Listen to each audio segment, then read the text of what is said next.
My name is Avneet. I'm a senior specialist solutions architect for energy and utilities here at Amazon Web Services. I'm based out of Amsterdam in the Netherlands, and it's my absolute pleasure today to be representing Greenco, one of our customers. And I'll be talking about Greenco's journey to scale renewable energy deployment and grid modernization, grid decarbonization with the cloud.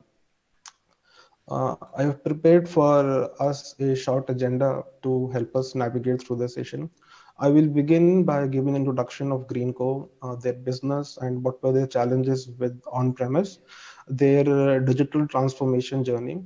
Then I will come to the most exciting part of the session, which is a live demonstration of the AWS Greenco IoT solution. Toward the end, I will close with some recommendation to APAC policymakers and energy industry stakeholders. So, who is Greenco? Greenco is a leading operator and an owner of renewable assets in India. They operate in almost 15 states of India and have a net installed capacity of 7.5 gigawatts. They are a key contributor to the government of India's Green Energy Corridor program. The Green Energy Corridor is a program that is aimed at the evacuation and integration of renewable energy with the national grid.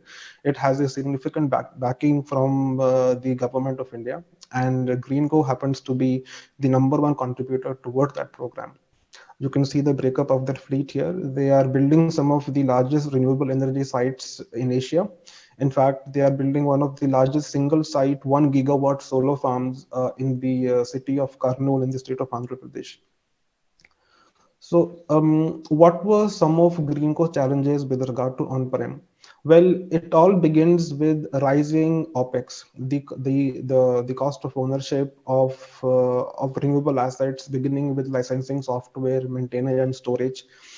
Data which is locked up in commercial historians, which leads to a delay in innovation and slow turnaround time. This is because the employees of the organization do not have access to their data, which leads to stagnation. The stagnation causes a dependency on third-party analytics and asset maintenance.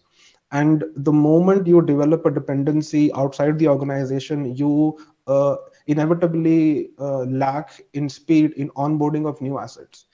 Now, this is a challenge for Greenco because they are investing in more and more new assets, and a slow speed of innovation and slow speed of onboarding of assets to the cloud is a challenge, and it leads to a rising cost of ownership, and also the fact that they are the owner of some of the largest renewable assets in India. A rising cost of ownership is obviously not sustainable. What does this all lead to? It all leads to a fact that they are unable to unleash and take advantage of their own data. We see this so many times with our customers across the world, especially renewable energy operators, because renewable energy assets, they transmit an enormous amount of IoT data, but unable and to be able to take advantage of their data is really a problem. And that is primarily because of the technical limitations of the on-prem infrastructure. So Greenco embarked on a transformation journey with the cloud almost 2 years ago. And if we scale this from the left to right, it was in December of 2020 when I had what we call the first art of the possible session with the customer with Greenco. And my recommendation to them was we should carry out an MVP, or a minimum viable product on a certain set of wind turbines, and allow the AWS IoT services and technology to speak for itself. Greenco demonstrated tremendous bias for action, and by April of the next year, they came back to me with an access to 100 wind turbines. They gave us access to their largest wind farm in India, in the city of Bhuwani. And from that point on, we started development. In the month of May, the build was started with our Indian partner Locus. In August of that year, we onboarded the 100 wind turbines. We gave a demo to the customer. The demo was absolutely perfect. It was adopted as ready for production on the very first day itself. And from August onwards, we kept on onboarding more and more assets. And as of January of this year, in a span of less than 20 months, Greenco has been able to migrate its entire fleet of 2,200 wind turbines, which means a capacity of 3.3 gigawatts onto the cloud. And within 3 months of the fleet being onboarded, so that is as early as March this year, we have started our first POC on AIML. So you can see that coupled with a bias of action from the customer and the immense scalability availability of the AWS IoT services, in a span of less than 24 months, we have been able to migrate 2200 wind turbines of the largest energy renewable energy operator in India onto the cloud. An amazing journey. Um, Here I'd like to share with you some feedback and acknowledgement from the Greenco CXO level team. Here you can hear Mr. Tirumala Raju, who is the Vice President and Head of Information Technology Service at Greenco, where he says that Greenco is able to achieve a commercial grade of dashboarding of 2200 wind turbines using best-in-class open source and AWS IoT technologies. The best part about the cloud is that not only does it lower the cost of ownership, we are able to incorporate open source technologies. And because of the scalability of the cloud, Greenco is able to ingest close to 800,000 tags per minute from their assets, which can go up to even 1 million as we onboard the solar fleet. Now we'll come to the most interesting part of the session, where I give you a live demonstration of the AWS IoT solution. Let me.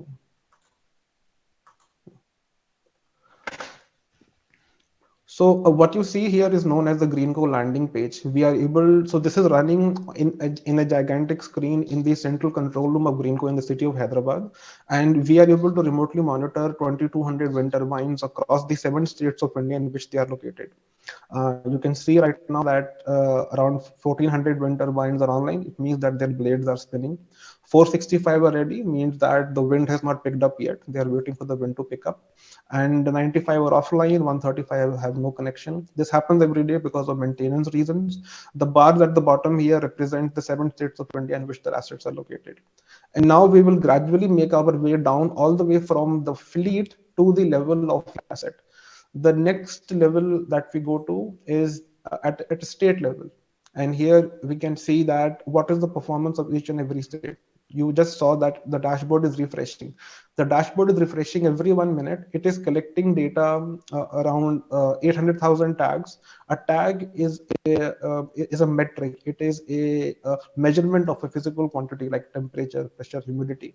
And we have identified the most important tags for the Greenco wind turbines. And as you can see here, we have a complete breakup of what is the installed capacity of the state, what is the active power at the moment, what is the expected power, what is the PLF or the performance load factor on the state. You can see here that the state of Gujarat, GJ, is doing the best right now. It has a performance of 41%. So let us go inside Gujarat and see which wind farms we have got. So within the state of Gujarat, we have got 2 wind farms, Lalpur and Lalpur G and Malaya. Out of these 2, Lalpur is doing better at 38% of performance. We have close to 21 wind turbines in Lalpur. Let's go inside Lalpur. And so as you just saw, we went from a fleet level to a state level to a wind farm level. And this is the consolidated performance of 20 wind turbines for the Lalpur wind farm. And we have captured the most important metrics which are needed for the central control room, which is active power, expected power, performance load factor, wind speed, rotor speed, and the location of the nacelle. Here we have created a trend line, which compares the actual power with the expected power with the wind speed. And this is refreshing every 1 minute. What I really want to show you here is, so right now I'm sitting here in Amsterdam, and if you see the local time for me here is around 10:25 a.m. Okay, and if you look at the latest entry which has come inside, it is also 10:25 a.m. That is the latest timestamp of the tag which has come inside the cloud. This is one of the 800,000 tags which we are ingesting in the cloud. So let's go to a different wind farm. Let's go to access in a different state. And as we just saw, In a click of a button, the dashboard has refreshed, and now I'm looking at the performance of a wind farm called Axis. This wind farm is not doing that well. We only have 11 wind turbines online. The plant Axis is located here in the city of Kurnool, in the state of Andhra Pradesh. And they have Greenco also has an asset here in the city of Dalod, Rajasthan, and which is around 1,500 kilometers away. And I can just select the load from here, and as you see, the dashboard has refreshed in a matter of seconds. At a click of a button, I have been able to traverse 1,500 kilometers from one state to the other state with no loss of latency. The time here is 10:27 a.m. and the latest entry here that you see here is 10:20 a.m. The latency is less than a minute, and that is irrespective of the location of the asset on the planet. AWS IoT allows you to speak to an IoT asset. It can be a wind turbine, it can be a Raspberry Pi, irrespective of the geographic location of the asset on the planet. Just before starting this session, I asked a question to Chat GPT, and I asked him what is the distance from Pune, India to Mumbai to Amsterdam to Bali in Indonesia. It said that it's around 19,000 kilometers, approximately 20,000 kilometers. So if you are able to see this screen, it means that the data has traversed close to 20,000 kilometers with a latency of less than a minute. Just in a matter of seconds, you are able to see this live data being ingested. Not only that, I can even drill down into an individual asset. I can even drill down into one wind turbine in the wind farm, and now I will get what is the performance of that single wind turbine. So this is real-time dashboarding, yeah, exactly in near real time at a fraction of the cost compared to a commercial grade product. We can even do some advanced analytics, which we see over here. Each dot, each green box represents a wind turbine. We can see the performance of the wind turbine depending upon the color code. We can carry out advanced time series analysis. This is a comparison of the angle, pitch, and yaw. uh, we can create advanced scatter charts. In this case, we are looking at the temperature of the winding group, the generator, the ball bearings. So this allows the people in the central control room to do triage. They are able to do real-time analysis and see and take corrective actions based upon the data which they are getting.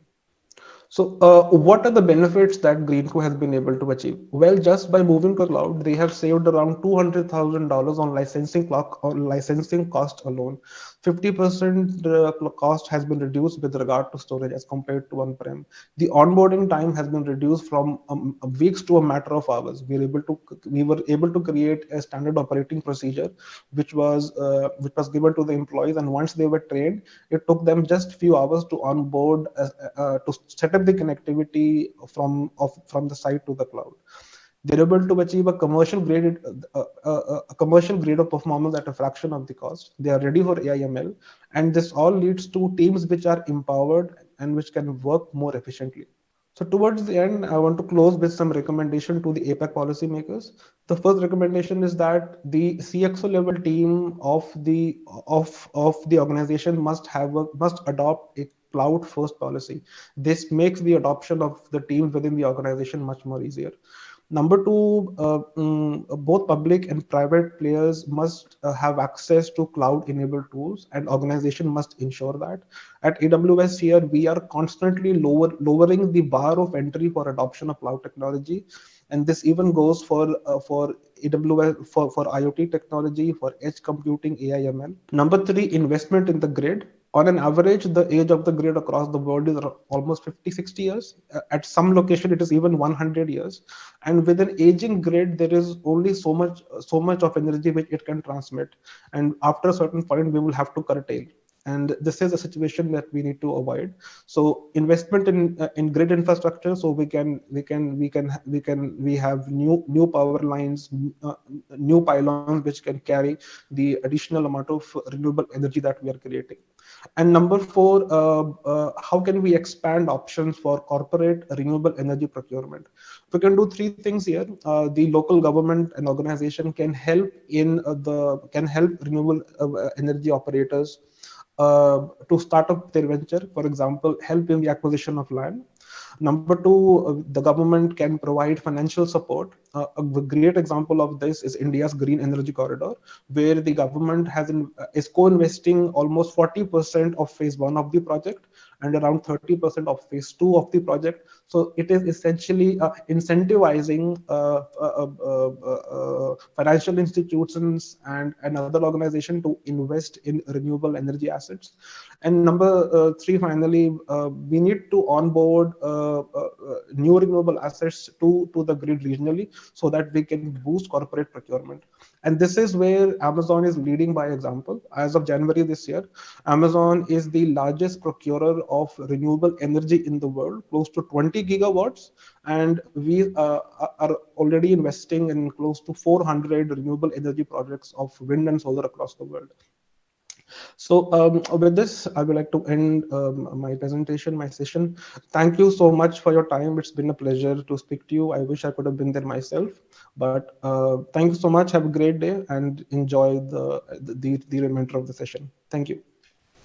Wow, thank you so much, Avneet, for that presentation. Obviously, there's lots to unpack, but it was nice to see the green boxes there and the red boxes there and how data can travel very, very fast to also enable faster decision making, and because decarbonizing the grid cannot happen fast enough, right? If we are to compare the scale of climate action required, then we need to do this urgently now. So we will be deep diving more on the GreenCo case study. But before that, I'd like to hand the floor over to our in-person panelists here, starting with Steve, and then going to Astrid and going to Genevieve.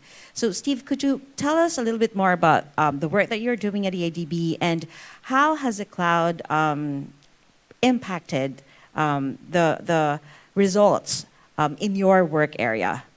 So a lot of our work is in transmission and distribution, traditionally has been. It's about half at the moment, but it's moving more towards energy efficiency, and we're doing more work on renewable assets.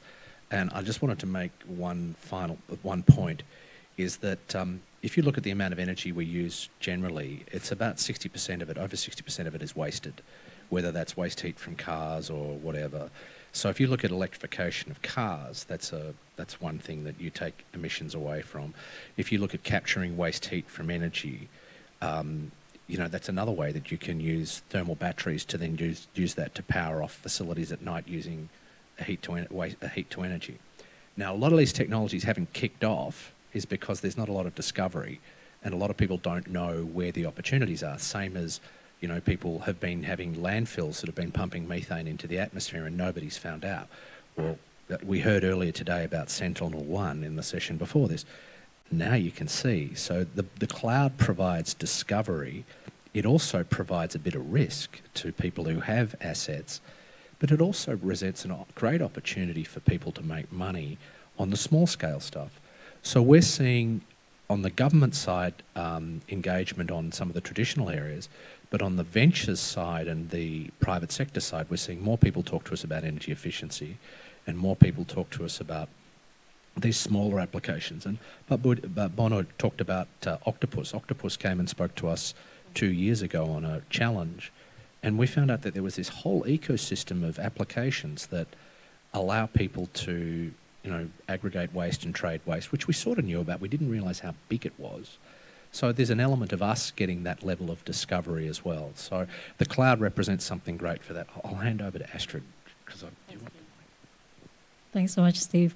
So at TBI, we help a government to deliver their agenda, and then their agenda actually includes the digital economy, which also includes the digital government development. I would begin by saying actually that the digital transformation is an imperative. It's a better way to do business. And then there's a better way to do digital transformation, because if by digitizing public services, you can potentially actually emit less carbon by having less people actually having to take transport to reach their government offices to accept public services, then utilizing cloud to actually deliver those digital services can actually reduce that carbon footprint even further. So that's on the digital government side. From the broader economic perspective, we can potentially see that in the ASEAN region, actually, most of the business is in the micro and small medium enterprise scale. And so what that means is that often cloud is the only digital tool that's accessible from them budget-wise, because they're not on the scale that can actually compete with those big enterprises that can actually procure their data center. So I think that's where like the cloud is actually imperative for digital transformation. And I'll stop by saying that there's a study that estimates that today the data center energy consumption actually accounts for about 0.% of the final energy demand. And then it is projected that in 2030, it would be 20%. So it is actually pretty substantial for us to be talking about how we can also move cloud to be greener so that we can reap all the benefits. Thank you. Thanks very much for the question, and thank you for inviting us to the panel. I think, well, my job as Sustainability Strategy Lead for Asia Pacific and Japan is to really see how we can decarbonize our own operations. As Astrid pointed out, this is becoming an increasing issue that people are taking attention of. But at the same time, where I think the cloud is most transformative is in helping our customers decarbonize their own operations.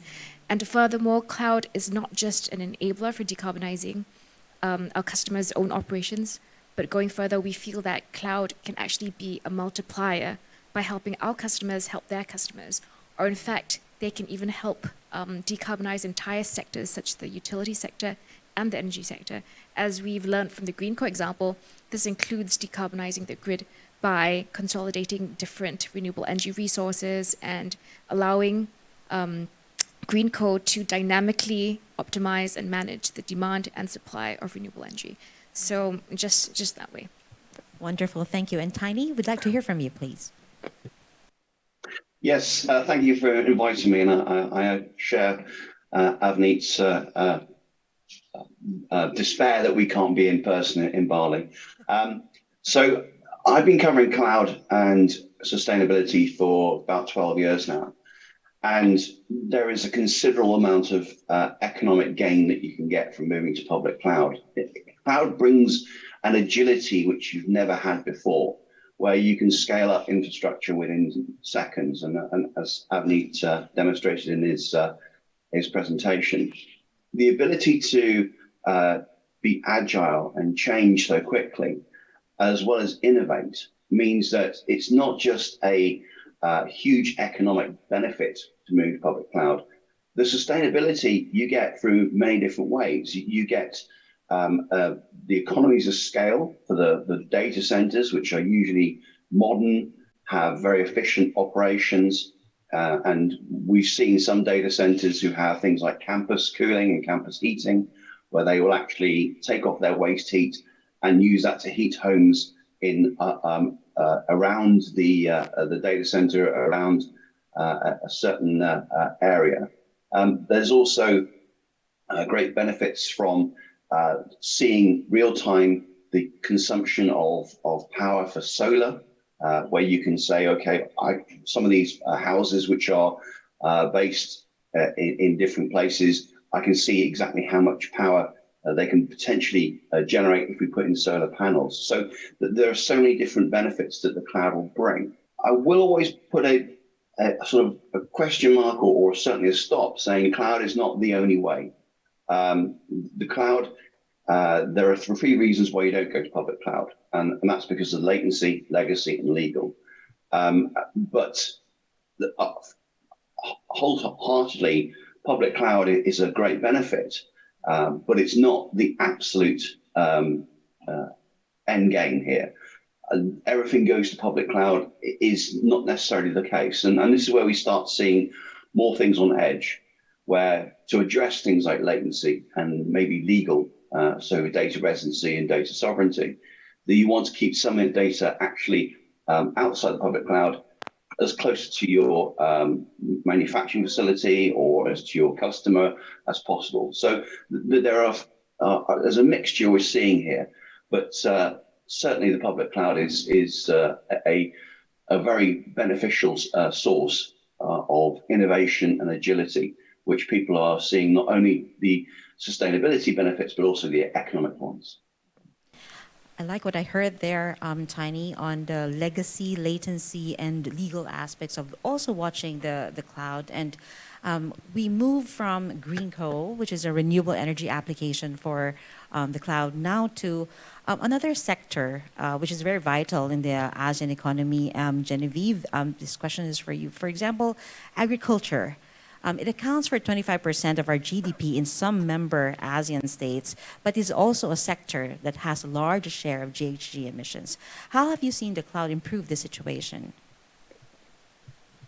The World Food Programme estimates that almost 800 million people face hunger, right? So actually, this is a huge problem at a massive scale, and how do we overcome that problem? And we think cloud actually will be able to contribute to that. The International Energy Agency has actually found that cloud can play a critical role in accelerating the transformation of sustainability innovation in itself. And we see that by cloud-backed data analytics, we can help enhance the operational efficiencies of farmers by providing real-time data on, for example, weather conditions, crop yield, crop conditions. They're enabling farmers to be able to improve their crop management. Processing of data, accessibility data also helps improve operational efficiencies. And we've got many examples of that, right? Farmers in Thailand and Pakistan have actually used cloud to improve their operational efficiencies and access real-time data, and this increases crop yield. And they've actually reported an increase in almost 50% in terms of their crop yield, and associated increase in profitability of 40%. In ASEAN and Southeast Asia, which is the focus of our symposium today, we have other use cases as well. There's this company called Green Feed, which is a big agricultural player in Vietnam for the past 2 decades. And they have a series of businesses in animal feed and food production, as well as in farming. And they're undergoing digital transformation now, and they need consolidated information across their business units. And they weren't able to do this because of data silos. But with an AWS partner, they've developed a data lake, and that enables them to access data across all the different business units for supply chain integration across both vertical and horizontal chain management. And this has enabled them to gather a more comprehensive picture of their business across the different units. And this has enabled them to be able to better plan ahead. So now they can plan 6 to 9 months ahead, and that includes increasing the lead time needed to order raw materials from overseas, as well as to better manage supply and demand. We also have an example in Indonesia itself. This is a company called Hara, and they are a blockchain-enabled data exchange. And they're using data collected from farmers, including crop data and weather data. And they're sending this data and linking smallhold farmers who are underbanked and unbanked to banks as well as insurers for financial inclusion. And there are many other examples. I came back from a course recently, and I learned a lot more about the methane problem. So that is huge, right? Tackling the methane problem means that we can actually generate immediate benefits to mitigating climate change in the short run. And the potential, I think, for cloud and innovation to address this problem is huge, and I can't wait to see what can be done on that front. But going back to the point that Mr. Aladdin pointed out, cloud really is the backbone of innovation, and it allows startups to do what they are best at, which is to nimbly respond and address challenges out there, right, in an agile way. And I think without cloud, you're unable to do that. Thanks so much. Really good points there, Genevieve.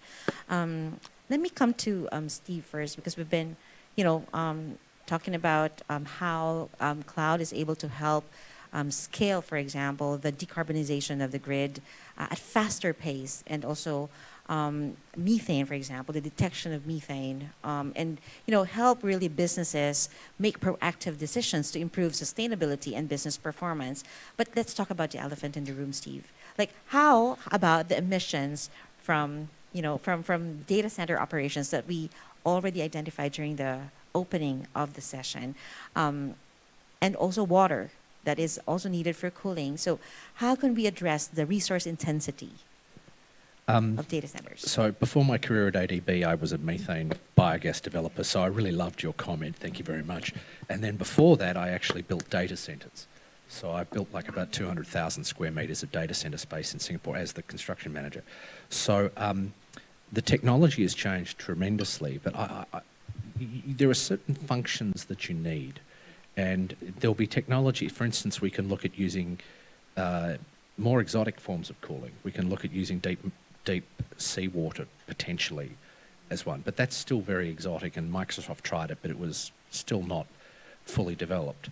But where I think the opportunity is, if you're producing an enormous amount of heat and you're producing at 99.99% availability, like 1.8 seconds a year, you're allowed to be offline before you breach your data covenants, your online covenants. There are great opportunities for using that heat. And I think where we fail in some of our things is how we co-locate.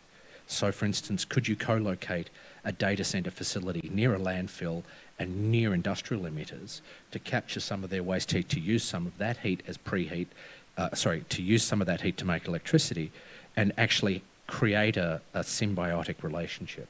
And I think one of the challenges we have when we look at energy is we look very linear. Dig it up, refine it, stick it in a tanker, send it to a petrol station, stick it in a car and put it in the atmosphere and go somewhere. And that's the end of it. Well, it's not really the end of it because it goes into the atmosphere and then goes into the sea and causes ocean acidification. And that's a nightmare that we're not going to talk about at this event, but it's a nightmare. If we look at circular economy applications, as I get back to that point, 60% of our energy is wasted. 60% of the material we pull out of the ground or we get from the air or get from the sun, it's wasted. It doesn't go into productive work. So that's the area that I think we can do better on. But I take the point that the cloud is a tremendous enabler. And as a person who doesn't look at the energy generation as the deal with energy, I look at the energy use. I'm at the other end of the spectrum. I'm saying, what can we use energy for? What can energy make us do that we're doing badly and do better? And I think cloud, the cloud actually, and data centers generally offset that. Now, I might get a bit of flack for saying that, but I think from a position of experience, I can say it. Astrid, do you want to respond? Who would like? I just want to quickly respond to Ming's point, right? And I think we need to take a step back and maybe change our perspective a little bit. Yes, data centers use a lot of energy, but what is the alternative? Digitization is here to stay. Digitization has transformed economies. It has reduced cost. It has been able to change governments and improve citizen lives. And all this is possible because of data centers. Right, and what we've actually seen is that in the past 10 years, and this was a report by the International Energy Agency, data centers' share of global consumption of energy has actually remained flat in the past decade. And this is despite the massive growth in internet-related and digital-related services. Machine learning, AI, data analytics, edge computing, all of this demand has grown exponentially in the past decade, and yet the share of data centers' use of energy globally has remained flat. And this is because of increased efficiency across data centers, especially among hyperscale data centers. In fact, a report by 451 Research has found that hyperscale data centers are at least 5 times more efficient than on-premise data centers. That means moving workloads from on-premise data centers to the cloud alone can reduce energy use by up to 80% in Asia Pacific and Japan, and associated carbon emissions by 80%, which means there's a huge carbon reduction opportunity simply by moving workloads away from on-premise data centers to the cloud. And of course, this effect is compounded if you look at renewable energy. So Amazon has a commitment to be run 100% by renewable energy by 2025. And that's why the procurement of renewable energy is so important. If you add that to the mix, the decarbonization opportunity of moving your workloads to the cloud grows even bigger. And I think the perspective to take is that we shouldn't look at data centers as a sector in itself. Data centers and digitalizations, they're horizontals that really offer the backbone, I think, across many sectors, from finance to agriculture, to education, to health. Right? And we're supporting all innovations and transformations across these sectors. And so it shouldn't be looked at as a sector in itself. And in that sense, with that perspective, the energy use of the data centers should be seen in that context. Thank you so much, Genevieve. Just very quickly, while on the topic, how about exploring corporate renewable energy procurement so that the data centers would be powered by renewable energy? Is this something that we should be engaging with the government to enable? Can I let her off the hook, please? Sorry. When we talk about procuring renewable energy, can I take it a step further and say, when we talk about procuring renewable energy, we're still thinking about asset. What about actually using latent energy that's available? What about co-locating in facilities where there already is available energy that is not otherwise being used? And the beauty of the cloud is you can put your data center anywhere. You know, you don't have to put your data center in downtown Tokyo. You can put it in, you know, on an island in Indonesia or the Philippines if you've got a cable connection, submarine cable connection. I think where the great opportunity to decarbonise the cloud and data centres further is by how we embed them in circular eco-industrial parks, eco-industrial facilities. And that also is a great opportunity for the developing world, because you look at Indonesia and some of the other countries in Southeast Asia, there are an enormous number of landfill sites that are just emitting methane and they're not being used. That's a possibility. So Amazon, sorry to tell Amazon what to do. I'm not meant to tell people what to do. But I can suggest, if we can look at putting these facilities in locations where, you know, there is waste heat or there is waste methane or there is the opportunity to use resources that are not otherwise being used, you're then in a situation where you really change the energy equation, and it's shrinking that 60% of wasted energy. You know, if we could get that wasted energy down to 25%, we don't need fossil fuels.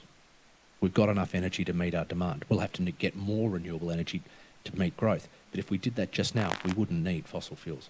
Sorry to answer for you. Please, go ahead. I know that Jen and Tiny, I believe maybe Tiny would have some technical perspective on that, simply because, like, I think sometimes technically it isn't possible to put a cloud data center too far from where the transit centers are, or like where the communication nexus is. Nevertheless, I think one important point to make is also the fact that we're not talking about simply a particular country, say Indonesia or Malaysia, etc. In many countries, actually, there are different profile of like energy demand, energy generation, and there is something potentially to explore there. I'm talking about that one country to another, there's a potential of like demand-supply issue that can potentially work better if there is a regional cooperation across different countries. In Indonesia right now, we're actually facing an energy excess of the supply. And potentially some of the renewable energy procurement may actually be delayed because of this excess. They have to go first.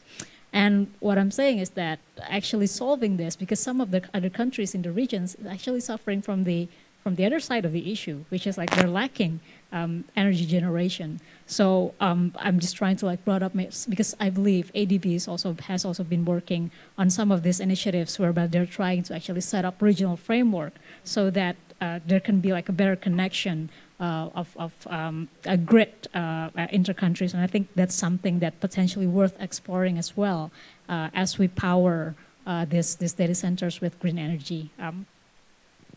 Thank you so much. Tiny, would you like to weigh in? Yeah, this is, there's a number of points really to discuss here. First of all, I look at some countries in Europe, particularly Norway, where we have 98% of the electricity is generated through hydroelectric. There's a data center provider called Green Mountain, and what they're doing is they have a huge data center facility, but it's actually an old NATO ammunition dump. It's built into the side of a mountain, hence the name of Green Mountain, where they're taking the water from the fjords and using that as a cooling mechanism. And so they're using the hydroelectric electricity for consumption. They're using the fjord water for cooling, but it also means that they are far cheaper, and they're about 50% cheaper than other data centers. So there's huge amounts of benefit you can get by using the resources there. And as far as the sort of technology of a data center goes, my backdrop is a particular backdrop. It's actually, you probably won't know, this is Bletchley Park. This is where the first data center was, and this is Hut 11, where the first data centers were in the Second World War. The technology has moved on considerably. There's so many more efficiencies you got. And we measure data centers now on something called a PUE, a power utilization effectiveness.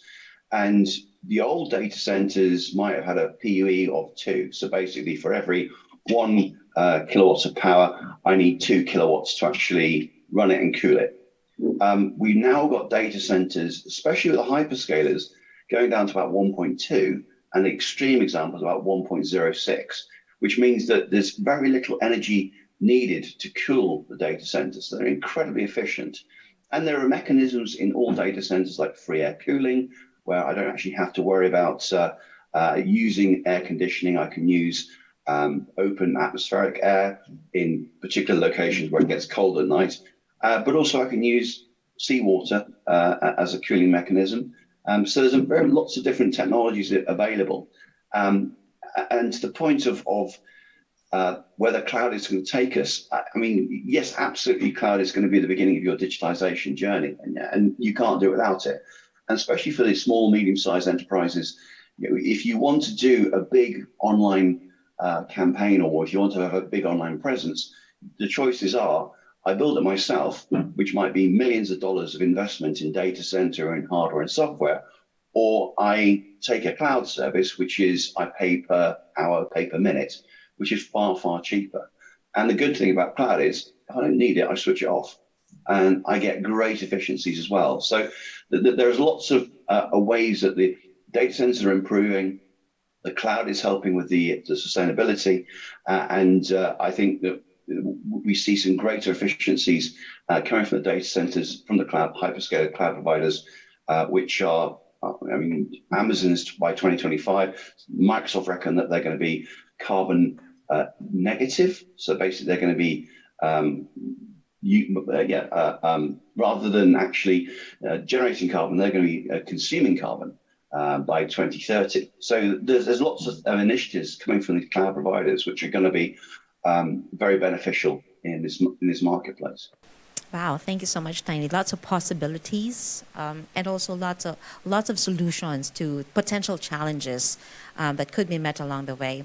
As a matter of fact, 85% of Asian sustainability managers are already seeing that the cloud will really significantly impact their operations and decision making. Still, there are some companies that do not see the correlation. So maybe I'll come to you, Astrid. As heartening as that statistics may be, what do you think are the ways that the cloud can enable governments and businesses to transform towards sustainability?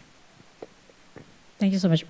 Before I answer, I don't know, Jen, do you want to add some points about the corporate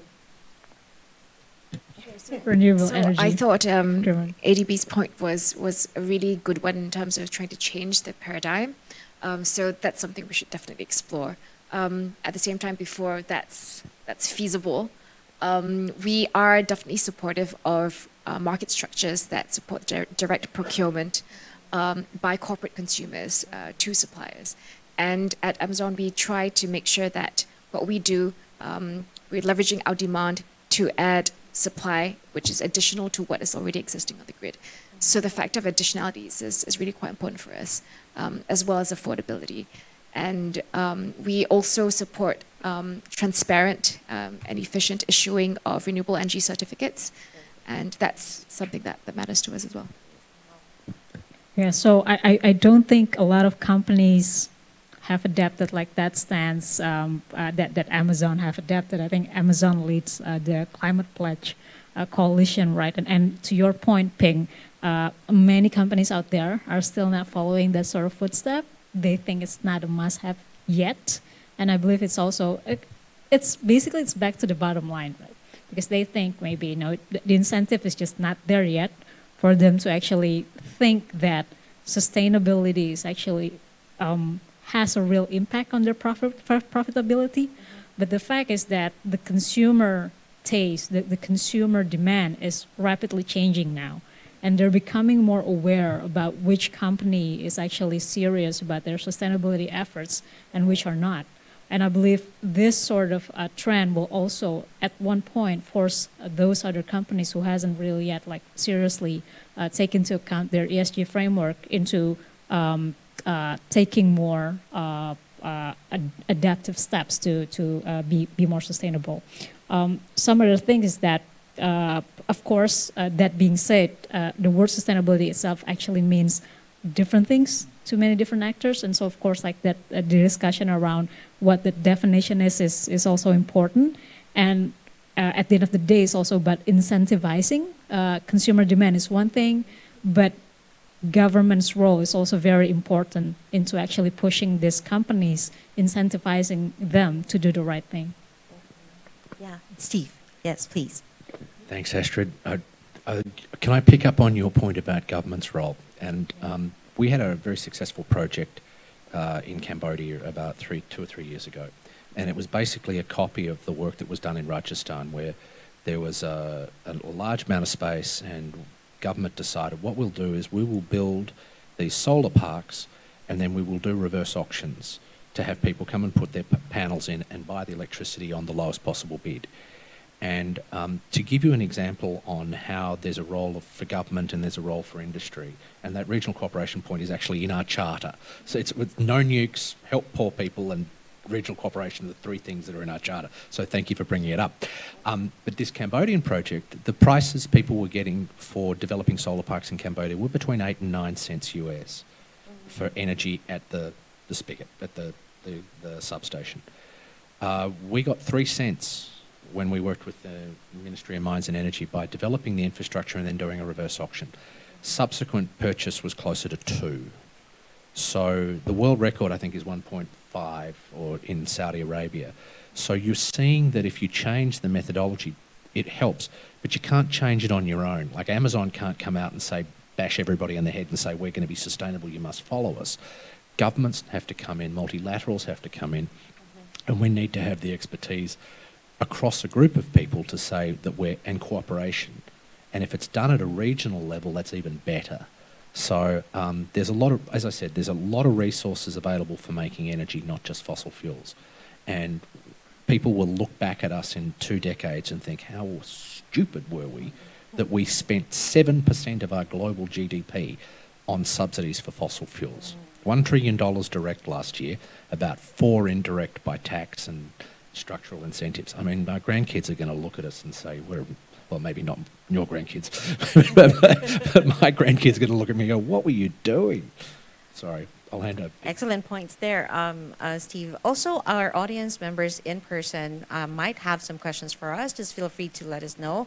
And if there are also questions coming in from our virtual participants, we'd love for those to be heard.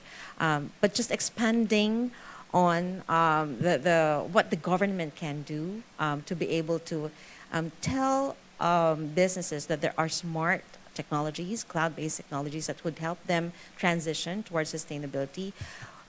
You gave an example of Cambodia. What else in general can governments do to create that enabling environment? Anybody can take this on? Yeah. Happy to start first. So I think in a lot of countries, and especially if we're talking about cloud specifically, there's still like that foundational element that's missing in the regulatory framework, and it's in form of the cloud first policy, which is a policy that dictates that particularly the government sector to use cloud before considering other options. This is actually was started in the UK government. It was first initiated by the UK government because then they realized back then that, oh, what a waste of actually having separate data centers. Let's just use cloud. And then they basically put a regulation that says that we want to be more efficient in our budget and also our energy, various factors of considerations. And they put out the cloud first policy, and basically that sets a trend for every other governments in the world. So government taking the charge on that is actually setting a good example, and then the government putting a regulatory framework as well for the country to be able to use cloud is also very important, because the fact is, this is notwithstanding the very important point that Tiny make in the beginning, which is that there's time and place for everything. There's time and place for public cloud. There's time and place for to actually like store the data in a private cloud and on-prem, etc. But the fact is that many of the data, the workloads are, majority of them are actually like non-sensitive. And so what that means is that those workloads, those data can actually benefit from the efficiency that's generated by cloud. And oftentimes in many countries, the first impediment to that is actually the regulatory framework. So just by enabling everyone to use public cloud as and when they see fit, it can potentially be transformative. And that's the first step to start. Absolutely agree with Astrid there. Thank you so much for putting that so eloquently. And that's really true, especially in regulated industries, such as in finance, for instance, or in healthcare. Right? A lot of the information and data there is perceived by government to be sensitive. And so they're a lot more conservative about exploring the cloud. But I think the UK example was great. The NHS is fully on the cloud as well. And I think it's on policymakers to really discern between what is really sensitive data and what can actually benefit from the efficiencies of the cloud. So setting that regulatory framework that is conducive to cloud adoption, I think is really important.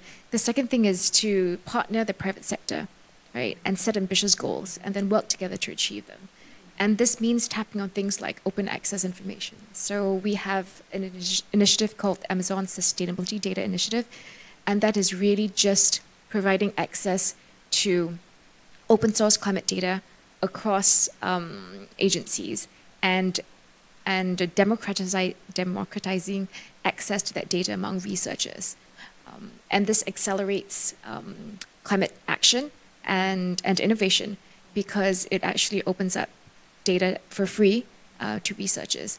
And I think that's one example of how governments can partner with the private sector, as well as other types of government agencies and nonprofits to make progress. Steve. Just to pick up on that point that you made about partnering with private sector and government, one of the great things about working at ADB is you have this thing called convening power. So people will talk to us.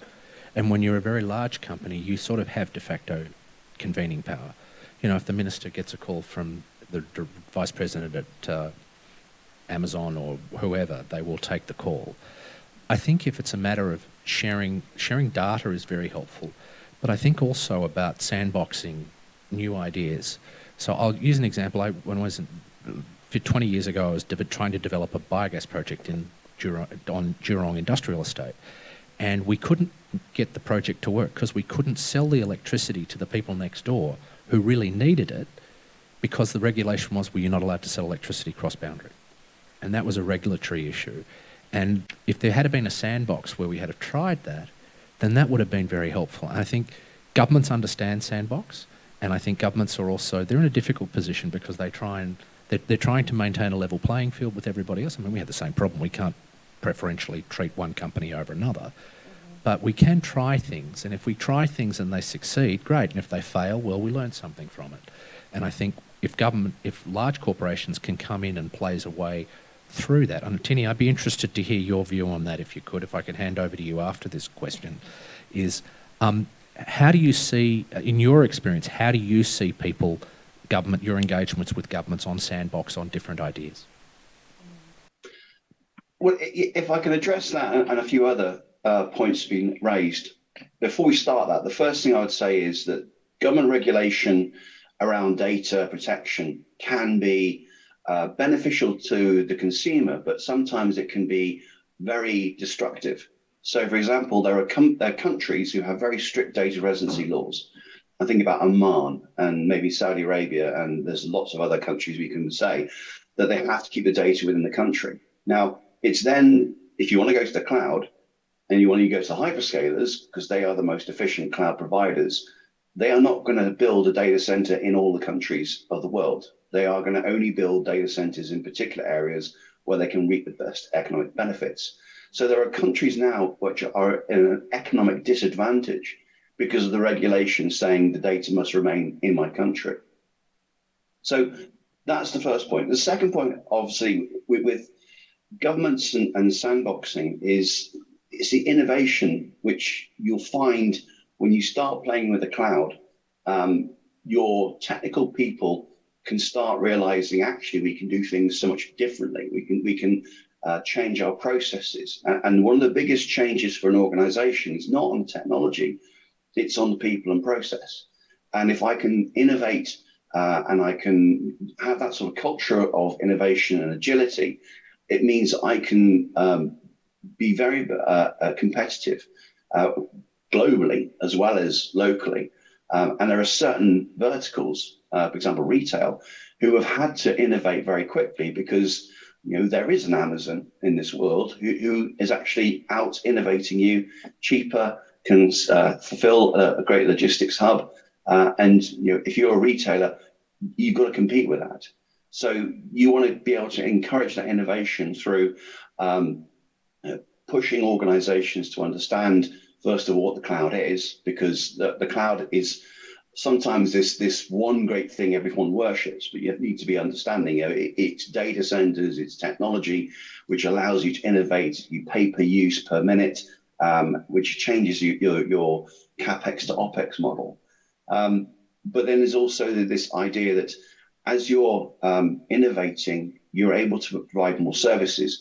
So I was thinking when Amazon AWS were giving that Greenco presentation, and you've got real-time information about how these different solar panels and wind farms are using or being utilized. Well, the other thing is I can take that long-term data and I can measure climate change because I can see real-time what's everything's happening. But if I take about a 2-year, 5-year, 10-year viewpoint, I can see exactly what's happening, what's the trend. Are we getting sunnier? Is it getting hotter? Is it getting windier? Are changes happening which we can actually track and say, look, this is what climate change is, and therefore we can actually measure that as opposed to this these big figures about the temperature raising by 2 degrees, 1.9 degrees in a few years. These are the things that we can actually physically track and actually here's some data to back up the assertion. Thanks very much, Tiny. So just before I proceed, are there any questions from the audience members we have in this room? Questions? Okay, if none, later I have an idea or I have a question on more granular use cases for the cloud. I'm talking about the rise of digital nomads and a lot of governments now offering visas for digital nomads to stay and to work there. But just before that, talking about sustainability, in many parts of the world, regulations on mandatory ESG reporting requirements, if they're not well thought out, can be onerous and burdensome. And especially that a lot of countries in ASEAN as well are expanding the regulation to include the MSMEs, not just the public listed companies, to comply with. And this could be an increase on the cost of them doing business, for example. What approach should regulators take and how can the cloud help in this really important undertaking? Anybody can answer? Yeah. Jenny, you go first, mate. Shall I have a go quickly? The cloud allows you to automate. And so if there is a requirement to report on certain metrics, I always think about, well, if there's a process you need to do to actually provide that information, automate it. And so it's not going to be a problem to report. In fact, I can give you real-time information about exactly how much carbon I'm using because I can automate all of the processes behind it. And that's what the cloud allows you to do. Yeah, I gets back to the point that you can't really hide anymore because there's satellite data and IoT data and, like, for instance, your phone knows where you are, it knows what you're saying, and if you say keywords, it turns on and tells the government that you did it. So we have all of this, there's an enormous amount of transparency. And to the point about, we can track real-time climate change. We can track real-time everything. We can track real-time ocean acidification because there's groups like the Global Ocean Acidification Network, who you've never heard of. I mentioned this twice. I'm not going to talk about it in detail. But they can tell us exactly what's going on with ocean acidification. They've got like 4,000 sites around the world where they're measuring it. And we've got people who are looking at water quality. We have all of this water quality data from all of our wastewater treatment plants and all from our industrial activities. The point is that we know exactly what's going on with the planet.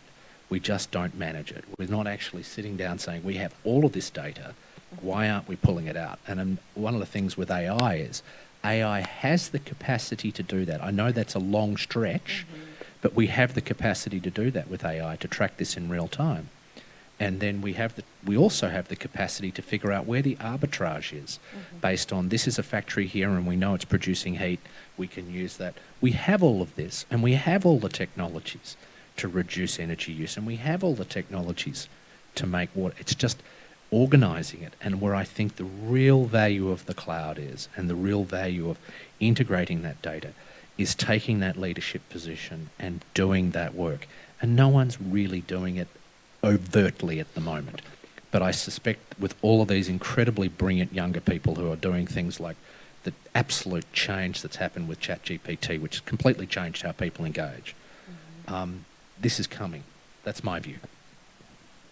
So we know that we want to follow the principle of polluters, they should be the one who pay. And so what that means is that you cannot have your cake and eat it too. You cannot say that I want to decarbonize, I want to be more sustainable without some degree of monitoring and reporting. Right.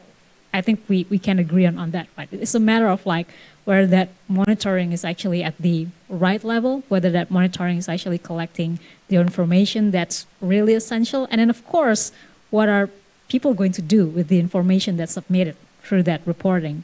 I think that's the most important issue because yes, government has their NDC plan, but what will they do with the information that they collected from the private sector is of course the real part of the question.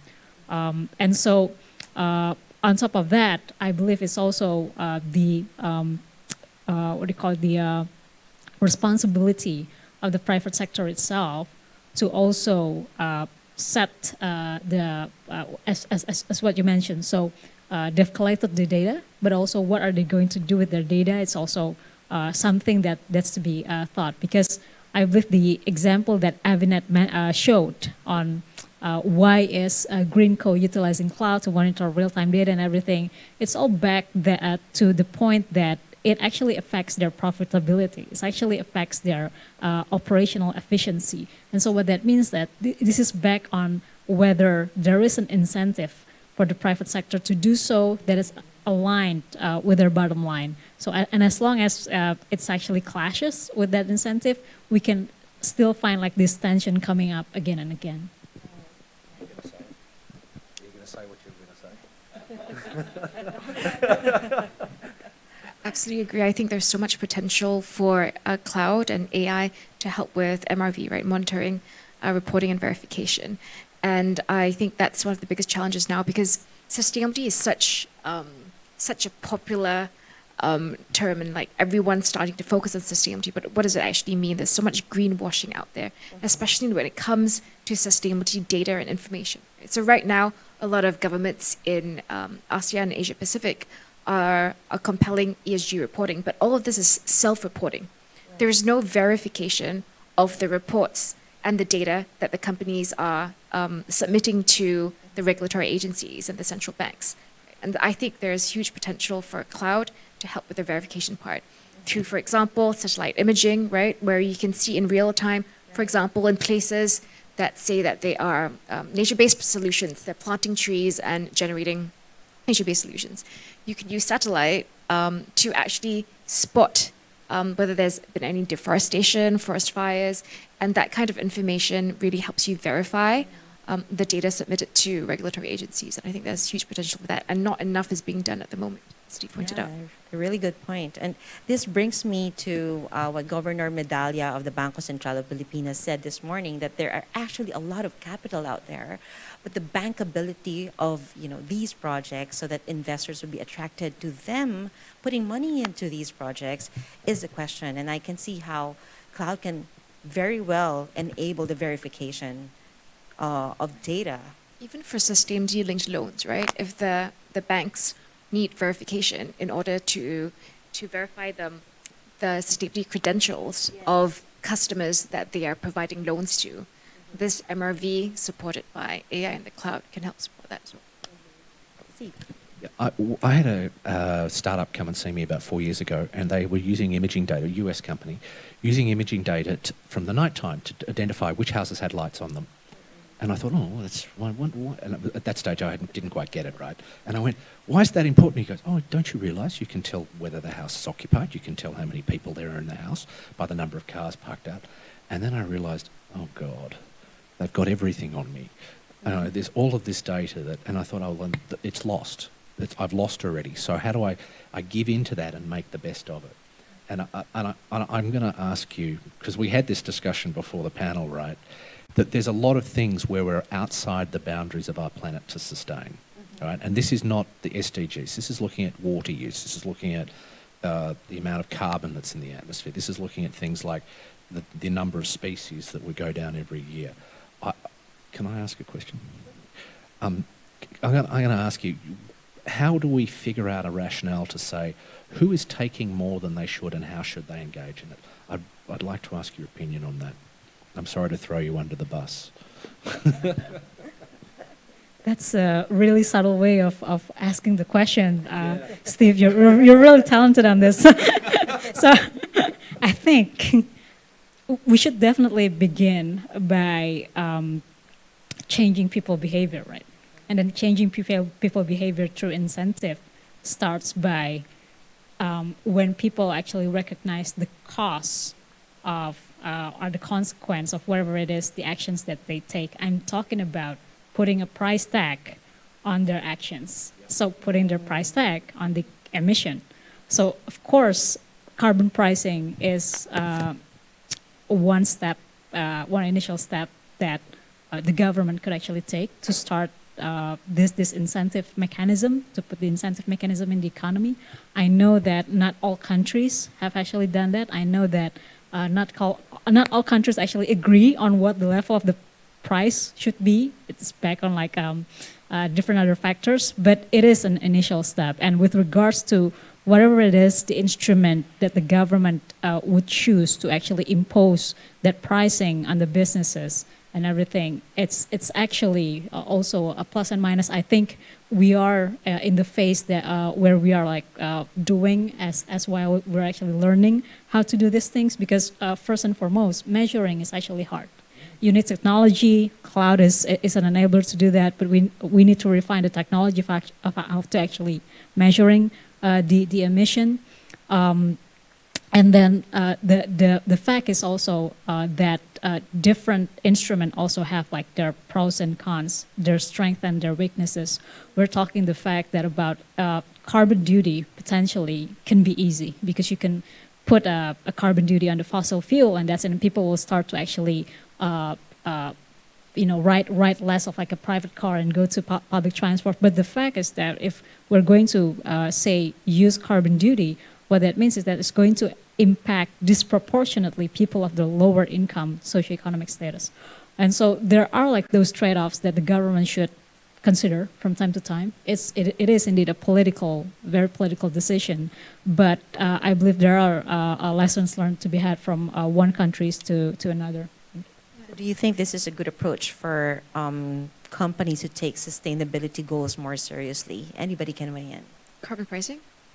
Yeah, I mean, carbon pricing adds to the bottom line costs, right? So that is definitely an incentive for companies to reduce their carbon emissions. But I think Astrid's point on equity and inequity is a very important one. And I think taking a step back to the international, to see things from the international perspective, I think in terms of who should pay for what, I think it's quite clear, and there is some consensus that the developed world should pay the developing world for a lot of carbon emissions that they've they've emitted over since post-industrial revolution. And a big part of that is obviously compensation and loss and damage. Right? It's not just the carbon emissions that are being emitted now. It's how do we help developing countries not just mitigate, but increase their resilience to climate change and the impacts of climate change. And loss and damage, I think, is going to be a big area of discussion among the developed and developing countries that we've already seen start in COP27, and I think is going to continue going forward. Steve? Just to follow on that point and to reiterate the point I've made twice before, we have all of this information. So the cloud actually allows us, you use the term democratize, which Ken Haig uses a lot, right? But it allows us to have access to that information. Now, and I think there's a number of global treaties, and that's going on at a level much above where I am. But I think it would be very useful to see how the cloud and the use of data and the availability of data, and that point of being able to do something from your smartphone as opposed to having to own a data center to be a player in the decision making. I think that's the real power to the cloud for me. I think the cost of the emissions cost from setting up data centers, and yeah, that's a cost. We can probably do a bit better, as I described, but I think the real value is exponentially, number of order of magnitudes larger because of that discovery component, that we can discover what the amount is, we can discover what the damage is, we can quantify it, we can measure it. I mean, people may disagree with me, that's okay, disagree with me, that's fine.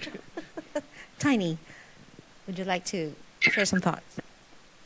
Yeah, I'm not one to talk about government policy. I've obviously observed different governments going in different ways. But to the point which Genevieve made, the whole incentive for a small to medium-sized enterprise is not sustainability as an end goal, it's profitability. You're in the business of making money.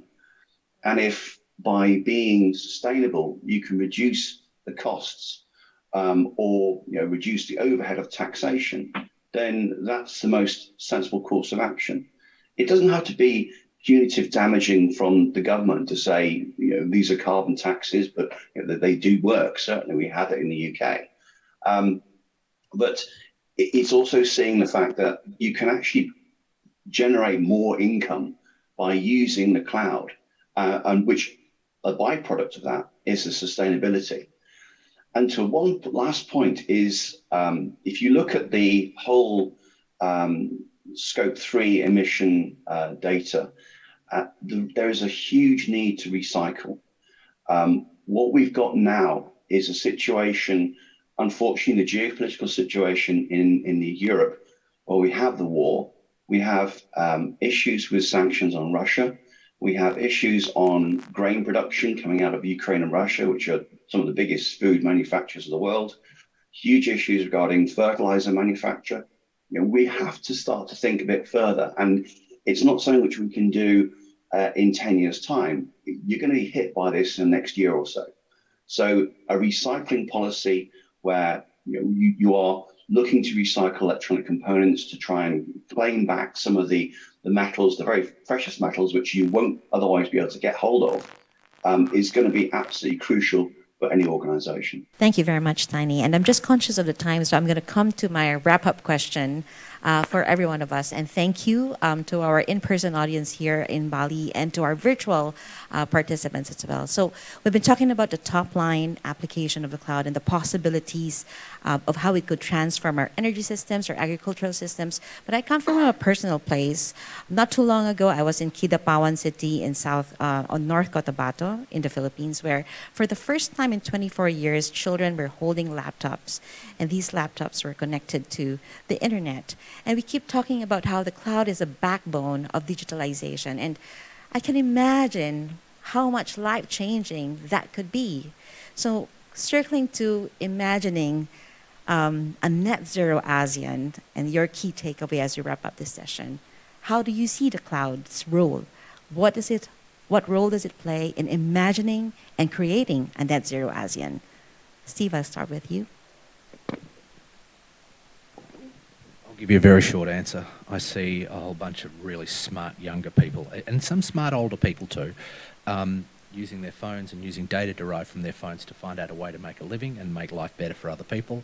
And I think that the opportunity that's created by the cloud and unlocking the creative potential of people is the greatest gift of it. Yeah, I think we've already talked about the benefit. I'll just like reinstate again, cloud first policy, very important for all countries. I think it is important for every country to actually adopt cloud first policy.